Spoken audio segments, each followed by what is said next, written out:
So this happened last night. First snow of the season. It's always so exciting when it's the first time. Yay! But it's also a sign that winter is definitely coming.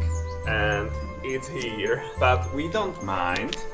Our house is well prepared for this. So winter, bring it on. Yes, winter, bring it on. But guys, maybe you've heard that there is an energy crisis in Europe. So we would like to tell you more about that and about our latest project that we did to cope with the situation. And what is the crisis actually? Because I think it's caused by two different things, right? First, everything got more expensive post-COVID because people suddenly started using everything more and there was more demand for everything. So the whole post-COVID situation actually started inflation, which at the moment here in our country is around 19%, I think. Yeah, 19%. So worse than in the US or in Canada. Or in other European countries as well. Yeah, there are some that are worse, but not many. But we are one of the worst. Yeah, so wow. But actually, if everything got more expensive by 19%, that doesn't sound that bad. Yeah. But the most important things like electricity, natural gas, and stuff like that, like tripled for most people. And the second thing is the Russian invasion, because Europe used to be, or still is, partially dependent on Russian natural gas and Russian gasoline as well for cars.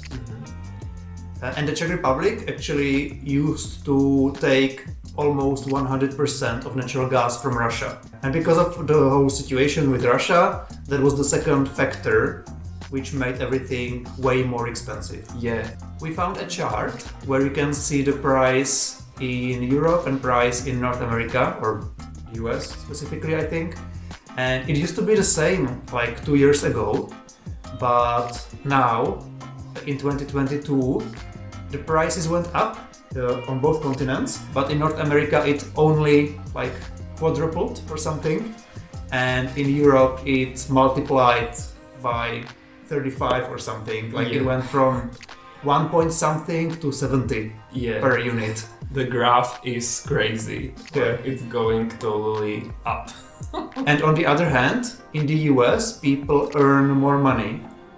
So the average annual income in the US apparently is like over $70,000, and here it's what, $20,000 per year before taxes. Yeah. So you can imagine what kind of impact it has on us, because people earn less here, but they have to pay more for their utility bills.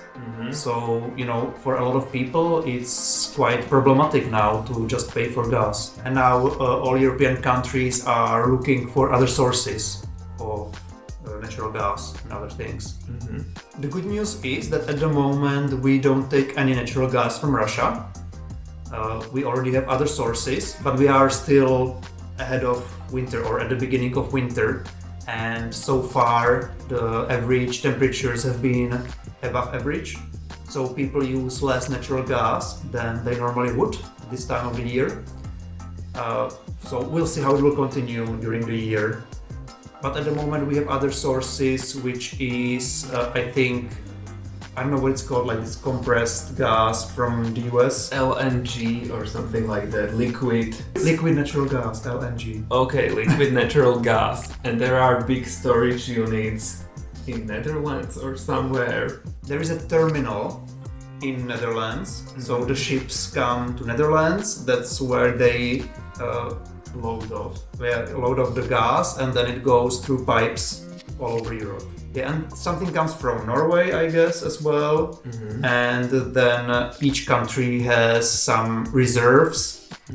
So we have reserves for several months as well. And the government is trying to make deals now with Qatar or something.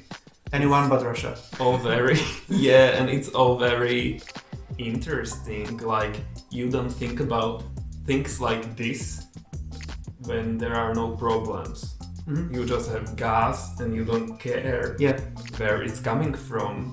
But now people see more into like behind the scenes what has to be done, and it's so interesting for me as well. Yeah.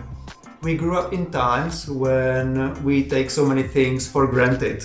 So nobody really thinks about those things, where it comes from and if there's enough of everything. Electricity got more expensive as well, quite a lot as well. It's partially connected to natural gas as well, because Germany specifically has a lot of power plants based on natural gas, and they were very dependent on Russia as well. So they made it more expensive for the rest of Europe as well, partially. Yeah. But there are other factors as well. Yeah. So Germany wanted to be very eco-friendly, and they stopped coal power plants, of course, because that's very not good for air quality. And they started building these ones for natural gas. And they also stopped nuclear power plants, which are like not directly affecting air quality and stuff like that. Yeah, that's more of a political decision, I think. Yeah, it's complicated with the nuclear waste, of course, but yeah. There are countries in Europe which are against nuclear power, like Germany or Austria, and then there are countries which support it, like France or the Czech Republic, so it's quite different. But then they buy electricity from those countries, because Germany doesn't produce enough electricity for themselves. So they buy from other countries, and that's what makes it more expensive for others as well. Yeah. And then there are, of course, like wind and solar and hydro power plants, but that's just a smaller part. Yeah, it's again very complicated, but the main point is that all energies got way more expensive than they were before. Exactly. When you think of energy consumption in a household, the thing that takes the most energy is heating up a house in our climate. So the way it works in most houses is that you have a boiler, typically a gas boiler, that heats water, and then the water is pushed to radiators. There's a radiator in each room, and then the warmth from the radiator radiates into the room, heating it up. Yeah, exactly. Or the boiler could also run on electricity, but that used to be more expensive compared to gas. Yes. This is the boiler that we have in our house. It's currently working, as you can hear maybe. And you can see the pipes, water pipes, in and out, and they go into the radiators. This is the radiator, which is in every room, and yeah, this one is cold because it's turned over here. Yeah. In new houses, it's a little bit different. There is still a gas boiler, but it doesn't use radiators, but the warm water goes into floor heating, which is even more efficient. Yeah, water flows like underneath the floor, and the main advantage is that it's heated on lower temperature. So, of course, that's cheaper. Yeah, it saves energy. Yeah, exactly. And instead of a boiler, in even newer houses, you can use a heat pump. That's even more efficient, and the heat pump heats up the water that goes into the floor heating. But it's quite expensive still, right? So most people don't have it. Yeah, it's just in newer houses. A lot of people think that they could have that in combination with solar cells, and then they would have it for free. But the truth is that when you have solar panels or solar cells on your roof, it doesn't really create much energy during winters in our climate. Yeah. Or it's very limited. Yeah, that's the main disadvantage here. That in winter, the sun is usually not shining because it's overcast all the time. Or it's dark. And dark, yeah, the days are quite short. So when you need it the most, you can't really use it. So you still have to pay for electricity or natural gas, no matter what. Yeah, exactly. So this house, at the country house, It's very old, more than 110 years old, and it's very inefficient. Oh yeah. Like, there are very thick walls made of bricks or stones or whatever, but that's basically useless because you need insulation like mineral wool or polystyrene. I don't know if we use that for insulation. Here it's very common.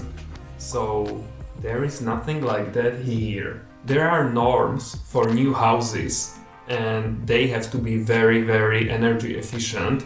And I think from 2030 onwards, all the houses have to be passive. No, they have to be neutral. Zero. Neutral, okay.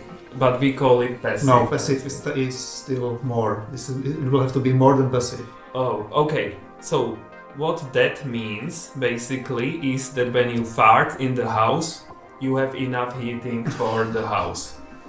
Like, it's great. It's like you don't need anything there. It's very energy efficient and that will be a new norm. So you have to build like that.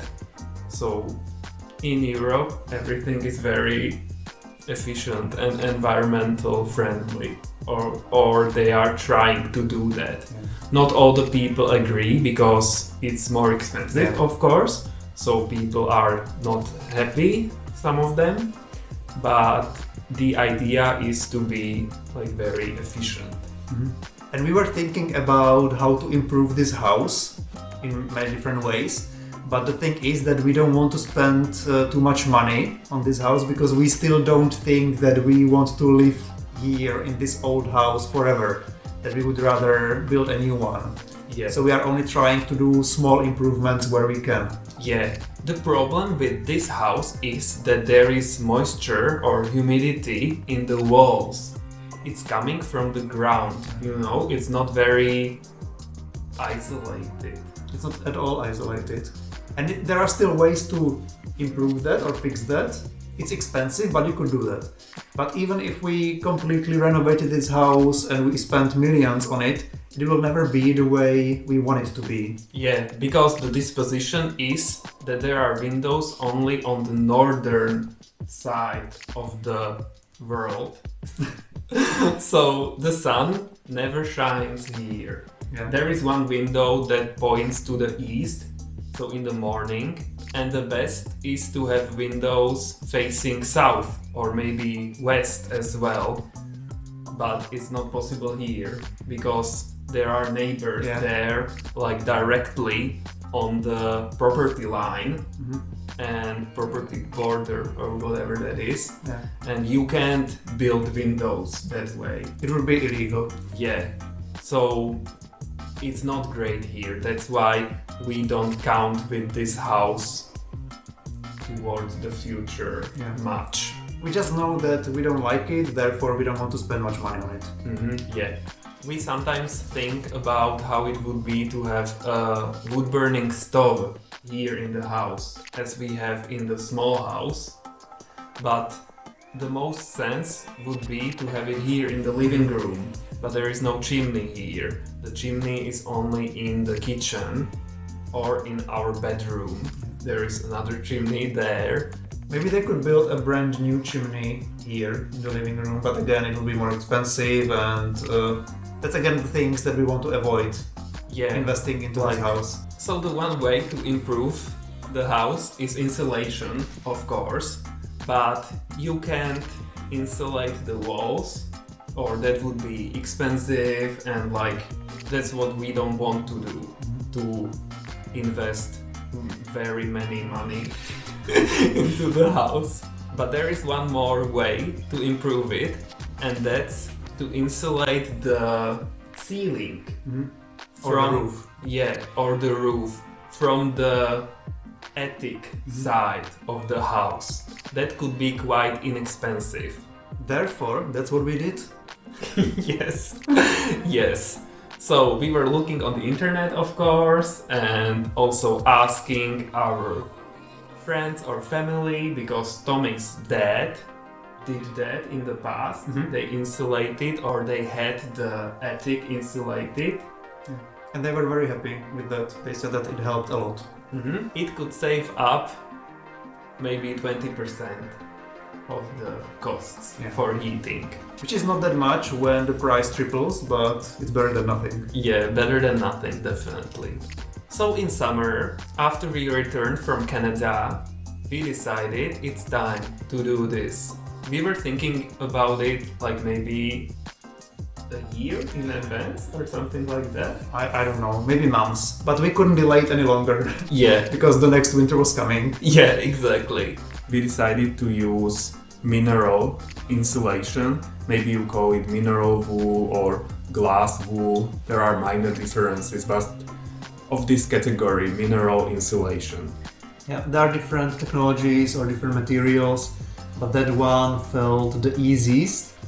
And that we could do it ourselves without anybody else. Yeah. And that's what we liked about it. Yeah, and the price was okay, it was fire resistant, not flammable at all, and animals don't like it because it's inorganic, so birds or mice or bugs don't like the environment there, so there wouldn't be problems with that. Yeah. So we ordered mineral wool from the internet. There are these big rolls. There were 17 of them.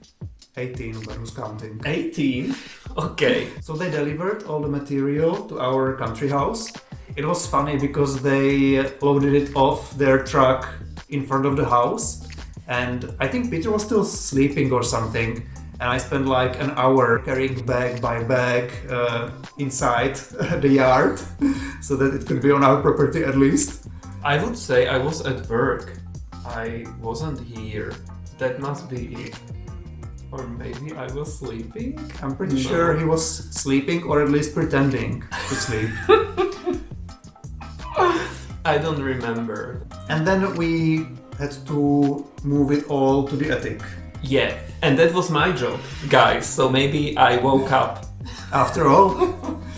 So I was carrying it all into the attic? No, Tommy was waiting there in the opening up there, and yeah, it was quite an exercise.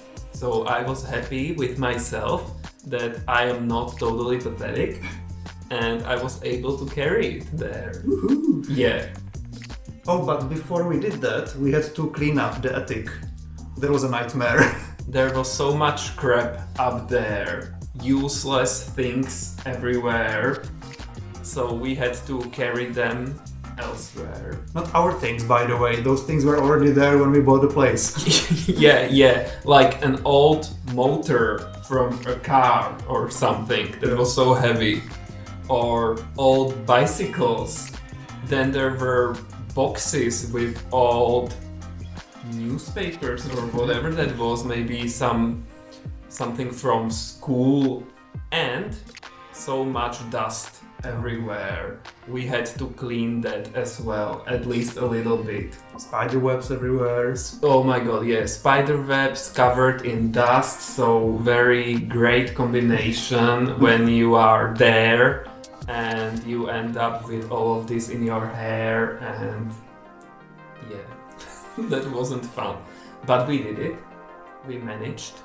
Then the mineral wool was up there already, so the only thing that was remaining was to begin.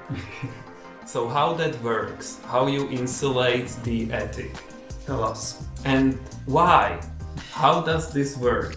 So the ceiling seems like a wall, but it's actually not. There is just some wood there, and the heat escapes very easily through the ceiling.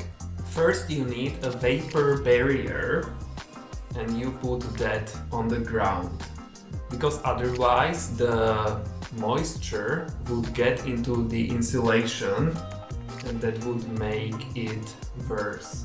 So you need this vapor barrier. It's like a plastic foil, and we had to stick it together. glue it together because it was like, what, 1.5 meter wide roll. And, you know, it's a big attic. Yeah, you need to lay many rolls next to each other. And it's very important that it's glued together very well. Otherwise, the function of this vapor barrier would be cancelled. So that wasn't fun. It sounded quite easy in theory. Yeah, like you just take a duct tape or something and you glue it together. That's the principle. And it was. But then when you see our attic, there were so many irregularities everywhere and so many barriers or like things in the way that we had to always go around something. It was crazy. Yeah, that was the worst nightmare. Yeah. And the duct tape, there was a special duct tape for this. And it was quite hard to work with it. Yeah, it's dark up there.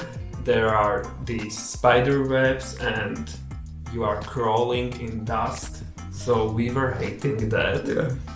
And we always spent like an afternoon there. Whenever we could, we just spared some time and worked on that. But at the same time, we had to work in the garden as well, you know, so we couldn't spend the whole weekend in the attic. Yeah, exactly. There are basically 3 layers that you need to put or lay on top of each other. First was this foil or something, plastic. Vapor barrier. Yeah, to avoid humidity. Then it was the actual mineral wool, which was in 2 layers actually. So that like you put one layer like this and then the other one like this to hide the spaces in between. The gaps. So the height of the insulation is 28 centimeters. And that's nice. It's like this many. Yeah. And then there was a third layer, which was kind of like a cover so that there wouldn't get any dust on top or something like that. Yeah, that wasn't mandatory. It was to protect the insulation. There is a disadvantage that you can't walk on it. So the whole attic is unwalkable, or the part where we put the insulation. But we never used the attic anyway. It wasn't livable attic.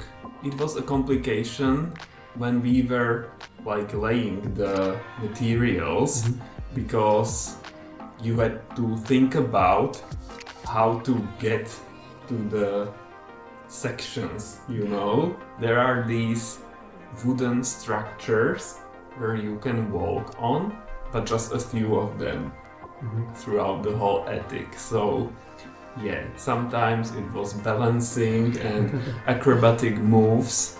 There are spaces that are irregular, so we had to cut the wool into smaller parts and like adjust everything so it fits perfectly. So we typically did like a bit of the vapor barrier, and then we moved to the mineral wool, then we covered it and moved to the next part of the attic. So we like started with the living room, or above the living room, and then when we did one room, when the living room was all done, we were so happy that, you know, we can finally see some progress. Finally, one room is insulated. Yeah. That was such a great feeling. There were some hurdles along the way, like a chimney that's irregular, then some posts, this weird like wooden closet or something, but not really a closet, some wooden structure with wool in it that was very weird, like someone was knitting sweaters in the attic or something. Maybe really weird fibers were coming from the wooden structure. So that was like from a horror movie. Then there is this what was it? Like it was like a concrete pool or something. Concrete pool, yeah, like a bathtub where you want to drown somebody. We still have no idea what it was used for. Yeah, so I had to crawl over that and like I was reaching somewhere. It was difficult. Yeah, difficult, but it was going somehow, slowly.